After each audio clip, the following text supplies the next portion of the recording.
Hello and good morning to you. This is Cliff Graves from Train Well Boxing. I hope you're all well. Got coffee to hand. Let's get cracking. And before I do, I just want to make it understood that there are two formats of violence. One, consensual, and the second one, non-consensual. Consensual or consenting violence is a completely different ball game to non-consensual violence.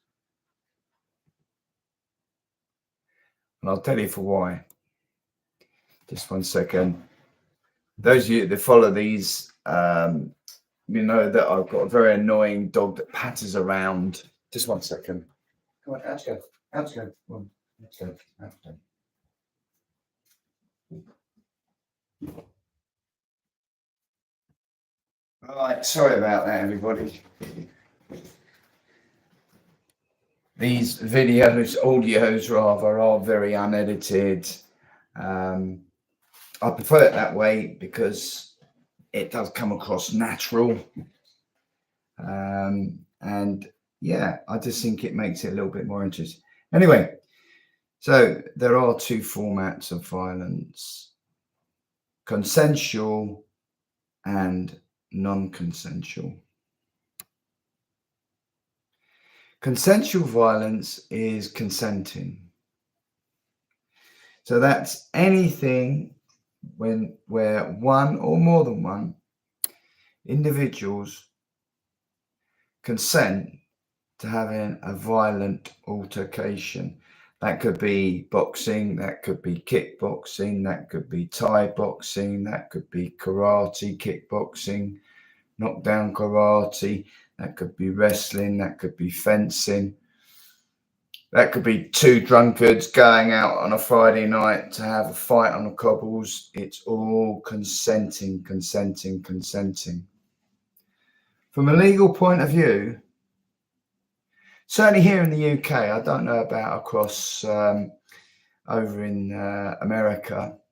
I did just watch a video about some guy bleating on about styles of boxing, blah, blah, blah, blah, blah. And people didn't know what they're talking about. They say boxing is the best form of self-defense, blah, blah, blah, blah, blah, blah, blah.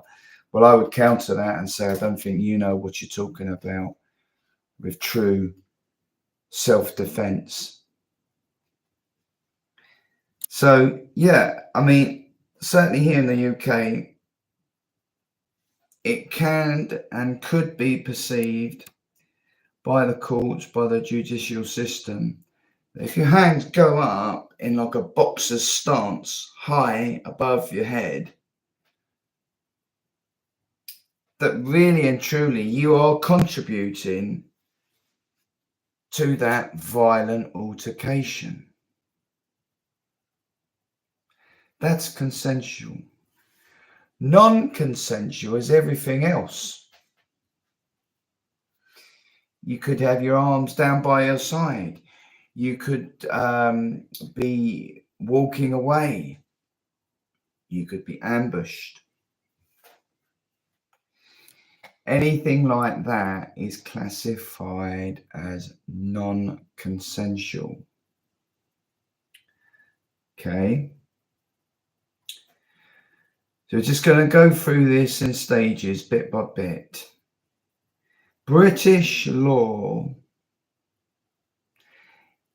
does allow you to defend yourself in a non-consensual violent situation. The police the CPS, the courts, if it goes to Crown Court, the jury, will all look at evidence. They might look at CCTV. They might look at mobile phone footage supplied by witnesses.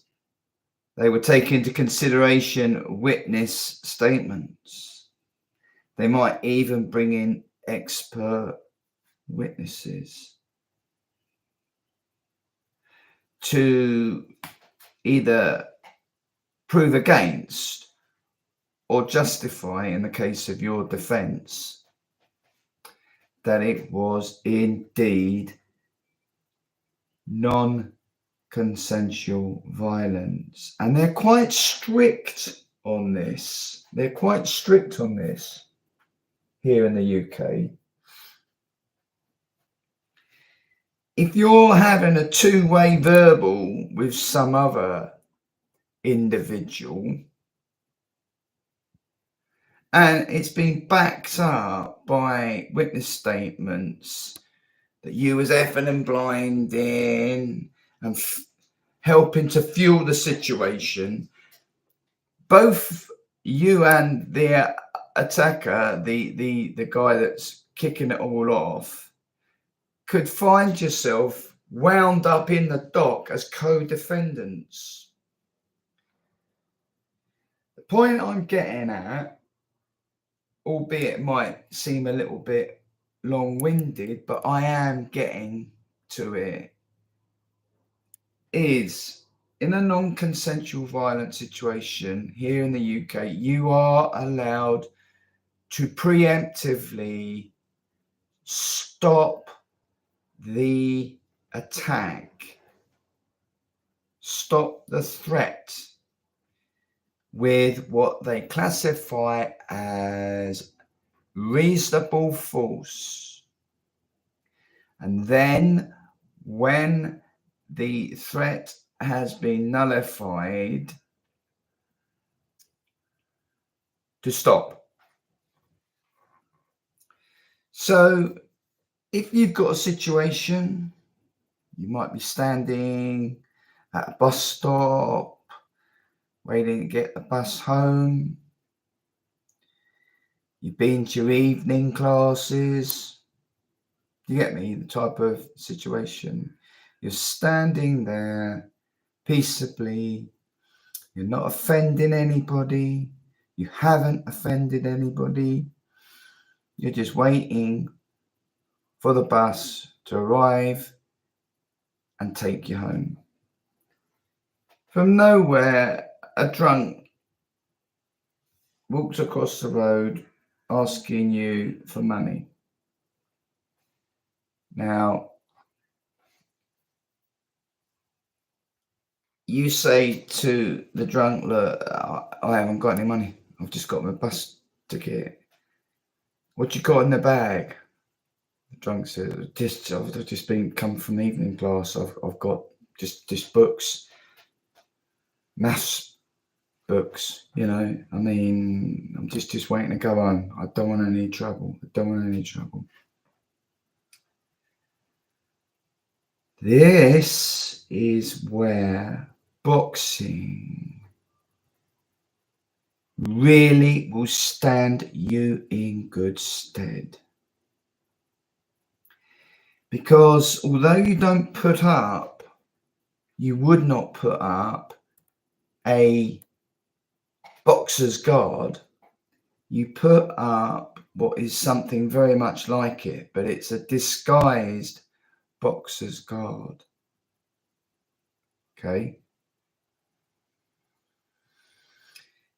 Commonly known as the fence.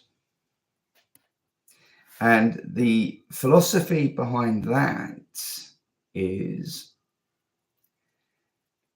if the attacker or would-be attacker, the aggressor, tries to climb over your fence or knock down your fence, that is your cue to legally be able to use force to stop the threat. And once the threat has been stopped, it is over. And then you make any evasive actions that you can. Phone the police, run away to the next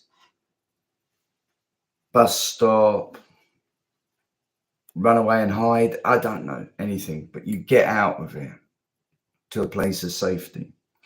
British law allows you to do that.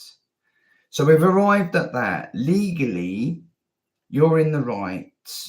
You are allowed to, if needs be, strike with a clean right cross straight onto the jaw, a preemptive strike. As the aggressor's mouthing it off to you, you put one. Says let me see what's in that bag, otherwise I'm gonna fucking splice you right up and open you out like a can of sardines. Well, that's a pretty bad situation to be in. All the time, the CCTV cameras on the lamppost or whatever are picking it up. A couple of passers-by walking their dog have stopped and are videoing it on the mobile phone.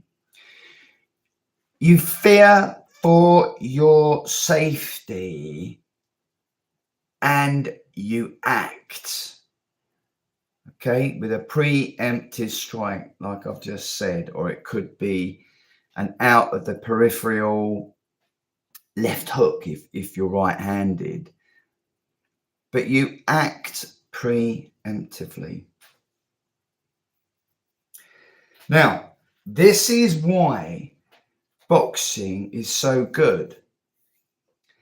Yes, we all know they have the padded cushions, don't they, on across protecting their knuckles. They have the gum shields in. They have, all sorts of protectors on and protection on and this and that. But the principle is exactly the same. You go first and you go on until the threat has been neutralized. And then you stop. That is it. Don't let adrenaline take over. Don't let anger take over. Don't let pride take over. You stop and then you make your escape. That is true self-defense. And what comes out to the top of the list is boxing strikes. Not trying to grab them in a wrestling strike.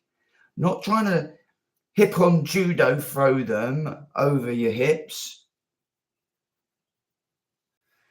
Not trying to guys somebody with a finger thrust. You'd better be good at doing that. Not trying to headbutt somebody. Not trying to kick somebody in the groin, because you better be very accurate at that. Not trying to kick somebody in the knee, because if it all goes wrong, you're up on one leg and then they steam into you, the attacker, and they've got the advantage. I am guaranteeing you 98 to 99% of the time in that type of violent threat situation, I am telling you, boxing strikes are king. Some very well known British self-defense instructor, very well known, said punches are king. And I could go through a list of security personnel, doormen, and the like that would tell you fists are king. They are quick, they are rapid. And this is where boxers, the sport of boxing, excels, because you know how to punch off the front foot. You know how to punch off the back foot. You know how to left hook rapidly, quickly, accurately. You know how to throw an overhand punch quickly, rapidly, accurately. An uppercut quickly, rapidly, rapidly, accurately. You know about hitting to the body. Hit somebody into the body when they've had 10 pints of lager and a kebab, and they've walked over to that bus stop where you're standing and they want to assault you. Boxing is king. There was one British British self-defense, very well known, another one this is, instructor, and he said, when you're using boxing for your self-defense preemptively, think of it as the last 10 seconds of a championship 12-round fight. The last 10 seconds. What happens if it's even Stevens